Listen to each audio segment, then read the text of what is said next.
Hello aspirants, welcome to simply run UPSC. आज के दिन में हम लोग प्रीलिम्स 2021 का 10 क्वेश्चन सॉल्व करेंगे। Let us directly start. 81 number question क्या है? Right to the city is an agreed human right and UN habitat monitors the commitment made by each country in this regard. Right to city gives every occupant of the city the right to reclaim public places and public participation in the city. Your right है, who is right?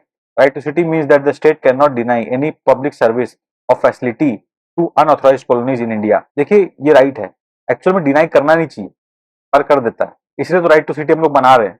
81 का D is the answer. देखिए first वाला मुझे पता भी नहीं था, पर ये 2 और 3 राइट होने के बाद हम लोग डी को मार्क करके आगे बढ़ेंगे। राइट टू सिटी का मतलब ही यही है कि किसी को डिनाई नहीं होना चाहिए पब्लिक फैसिलिटी, पब्लिक सर्विसेज, इसीलिए राइट टू सिटी का बात कर रहे हैं, वरना मतलब ही क्या है, इसलिए D is the right answer. 82 number question क्या बोल रहा है? With reference to India consider the following statement. Judicial custody means an accused is in custody of the concerned magistrate and is such accused is locked up in police station not in jail. देखिए गलत है, first वाला part सही है यहाँ से यहाँ तक, पर वो लॉक्ड अप इन जेल होता है। अगर जुडिशियल कस्टडी में है तो वो जेल में लॉक्ड अप होगा, ना कि पुलिस स्टेशन में। तो ये बात आपको समझ में आना चाहिए, वन इज रॉन्ग। सेकंड क्या, during judicial custody the police officer in charge of the case is not allowed to interrogate the suspect without the approval from the court. यार बिल्कुल सही है, B is the answer. Judicial custody का मतलब ही होता है कि पुलिस कस्टडी नहीं, इसका मतलब जेल में जाएगा वो बंदा और किसी को भी उसे इंटरोगेट करना होगा, स्पेशली उनका इंचार्ज पुलिस ऑफिसर को भी अगर उनको इंटरोगेट करना होगा तो उनको परमिशन लेना पड़ेगा जेल में जाने के मिलने के लिए। 83 नंबर क्वेश्चन क्या है?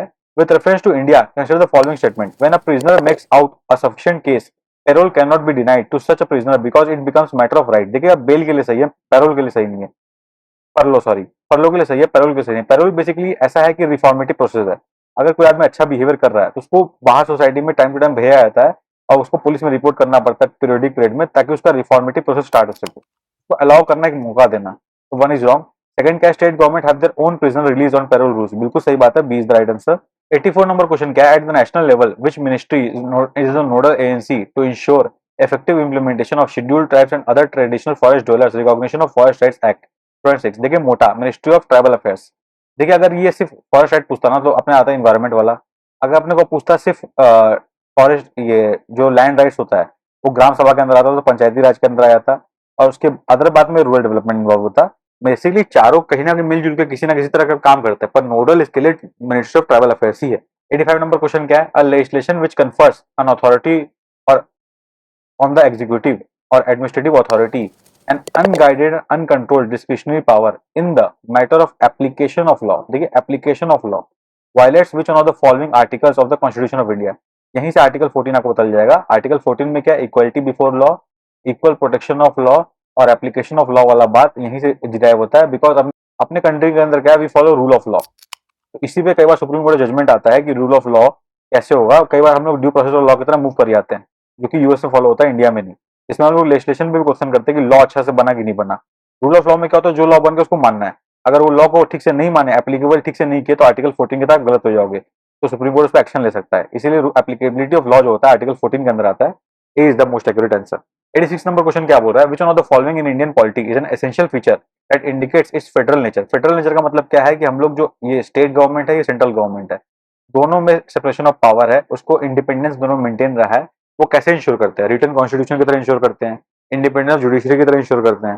तो वैसा ऑप्शन जहां भी होगा वो फेडरल कैरेक्टर का बात आएगा। क्या है? The independence of judiciary separated. ये यही वाला सही बात हो गया, बाकी चेक ही नहीं करना। अपने को पता है फेडरल फीचर्स ऑफ अपना इंडियन कॉन्स्टिट्यूशन क्या है, वो आपको याद है तो सर मैच कर लोगे तो आंसर ए मिल जाएगा।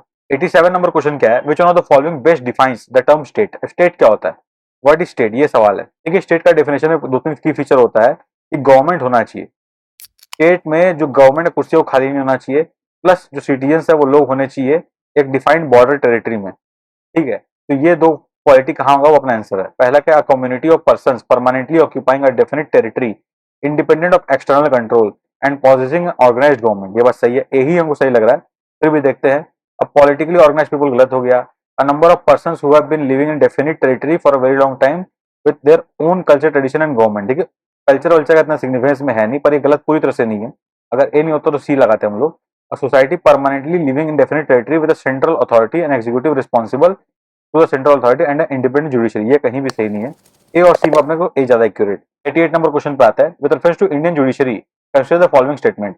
एनी रिटायर्ड जज of supreme court of India can be called back to sit and act as supreme court जज by the chief justice of India with prior permission to president of India. ये बात बिल्कुल सही है, इसको add of जज बोलते हैं, ये काम किया जा सकता है। A high court in India has power to review its own judgement as a supreme court does. देखिए ये बात गलत है, इज द आंसर।